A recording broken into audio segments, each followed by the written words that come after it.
વાત કરીશું એક્શનમાં આવ્યા છે રાહુલ ગાંધી।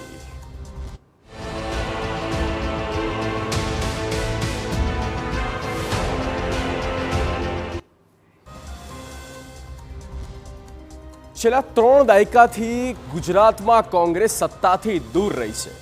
મોદી શાહના હોમ સ્ટેટ ગુજરાતમાં વિધાનસભાની ચૂંટણી જીતવા કોંગ્રેસ હાઈકમાન્ડ સક્રિય બન્યું છે। સંગઠને તળિયા સ્તરે મજબૂત બનાવવા માટે આણંદ બાદ જૂનાગઢમાં કોંગ્રેસની જિલ્લા પ્રમુખો માટે પ્રશિક્ષણ શિબિર ચાલી રહી છે અને આ શિબિરમાં 7 જિલ્લા પ્રમુખ ધારણા મુજબ કામ ન કરી રહ્યા હોવાની બાબતો પણ સામે આવી। થોડા સમય પહેલા પ્રમુખોની નિમણૂક થઈ ત્યારે આટલી જલ્દી તેનું મૂલ્યાંકન કેવી રીતે કરી દેવાયું આ પણ સવાલ છે અને મિશન ગુજરાત માટે રાહુલ ગાંધી કેવા પ્રયત્ન કરી રહ્યા છે એ જોઈએ।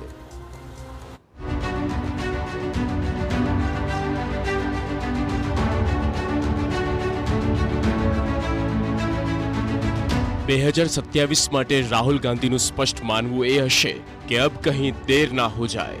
જે કમિટમેન્ટ આપ્યું છે કે લિખ કે લે લો કોંગ્રેસની સરકાર બની રહી છે અને તે દિશામાં પ્રયત્નો અને કામ શરૂ। રાહુલ ગાંધીનું મિશન ગુજરાત કોંગ્રેસ માટે રાહુલનો પ્લાન 10 દિવસીય પ્રશિક્ષણ શિબિર। ગુજરાત કોંગ્રેસ સંગઠનને બૂસ્ટર ડોઝ।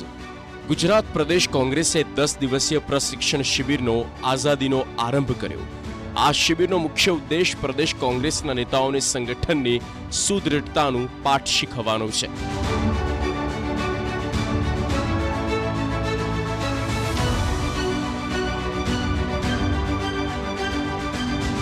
પ્રશિક્ષણ શિબિરના મહત્વની બાબતો પર નજર કરીએ તો 41 જિલ્લા અને મહાનગરના પ્રમુખોને માર્ગદર્શન અપાયું। સંગઠન મજબૂત કરવાની કવાયત હાથ ધરાઈ। અધ્યક્ષ મલ્લિકાર્જુન ખડગે લીધા ક્લાસ। સંગઠન મજબૂત કરવા સૂચના આપી। બૂથથી બીએલઓ સુધી સંગઠન મજબૂત કરવાની કરી અપીલ। મલ્લિકાર્જુન ખડગે નવા સંગઠનના રિપોર્ટ કાર્ડ સાથે પહોંચ્યા। 41 પૈકી 9 પ્રમુખોને 90 દિવસનું અલ્ટિમેટમ। 9 પ્રમુખોને સારી કામગીરી બદલ બિરદાવવામાં આવ્યા। અમરેલી પ્રમુખ પ્રતાપ દુધાતને આપ્યું અલ્ટિમેટમ। 2 શિબિરમાં ગેરહાજર રહેતા અલ્ટિમેટમ આપ્યું છે। પ્રદેશ કોંગ્રેસની 10 દિવસીય પ્રશિક્ષણ શિબિર કોંગ્રેસના નવસર્જન માટે ખૂબ જ મહત્વની માનવામાં આવે છે। 10 દિવસની શિબિરમાં નવા પ્રમુખોને સંગઠનના પાઠ ભણાવવામાં આવી રહ્યા છે તો રાષ્ટ્રીય નેતૃત્વ દ્વારા એ પણ સ્પષ્ટ સંદેશો આપવામાં આવી રહ્યો છે કે કોંગ્રેસમાં એવા જ નેતાઓને સ્થાન મળશે કે જે નેતાઓ કામ કરશે।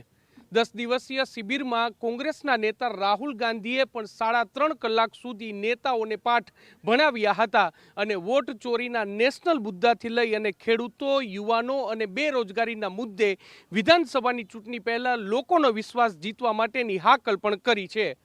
લોકસભામાં નેતા વિપક્ષ, બિહારમાં ચૂંટણી તેમજ ગુજરાતમાં ચૂંટણીઓ આવવાને હજી પણ સમય હોવા છતાં રાહુલ ગાંધી વારંવાર ગુજરાત પ્રવાસ કરી એ દર્શાવી રહ્યા છે કે સંસદમાં આપેલ ચેલેન્જને તેઓ ગંભીરતાથી લઈ રહ્યા છે।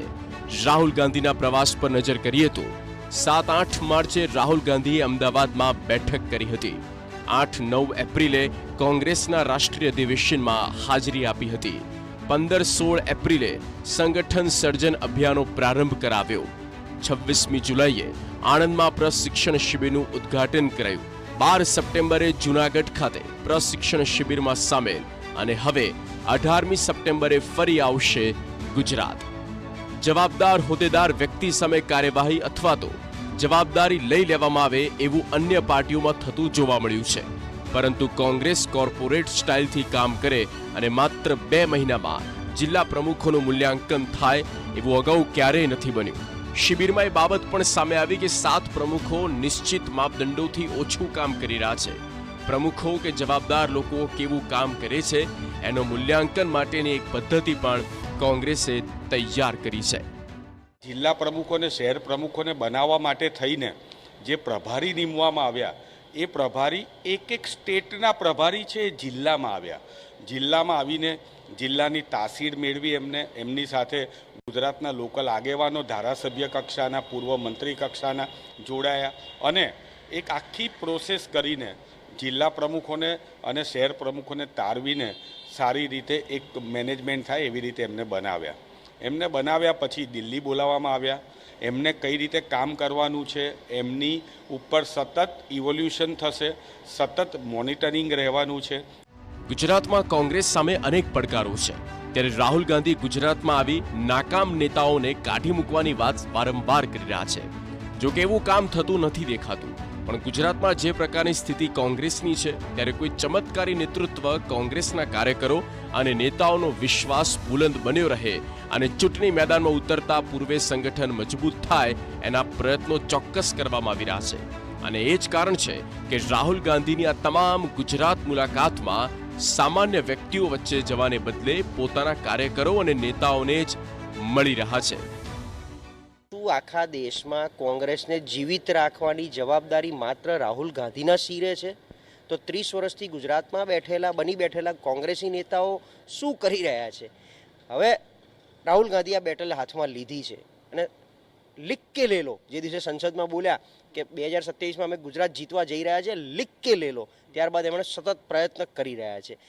ગુજરાતમાં 3 દાયકાનો રાજકીય વનવાસ પૂર્ણ કરવા માટે મોદી શાહની જોડીને તેમના હોમ સ્ટેટમાં ઘેરવામાં આવી રહી છે. આમ આદમી પાર્ટીની સક્રિયતાની વચ્ચે 2027માં કોંગ્રેસ માટે અભી નહીં તો કભી નહીંની સ્થિતિ બની રહી છે. કોંગ્રેસ એ બદલાવમાંથી પણ પસાર થતી જોવા મળી રહી છે કે જ્યાં અશિસ્ત કે પછી જવાબદારી ના નિભાવવાની બાબતને પક્ષની આંતરિક લોકશાહીમાં ખપાવવામાં ન આવે, પરંતુ જવાબદેહી નક્કી થાય અને જે લોકો કામ કરે છે એમને પ્રોત્સાહિત કરવામાં આવે. કેમેરામેન નિલેશ વગોરા સાથે નરેન્દ્ર રાઠોડ, TV9 અમદાવાદ.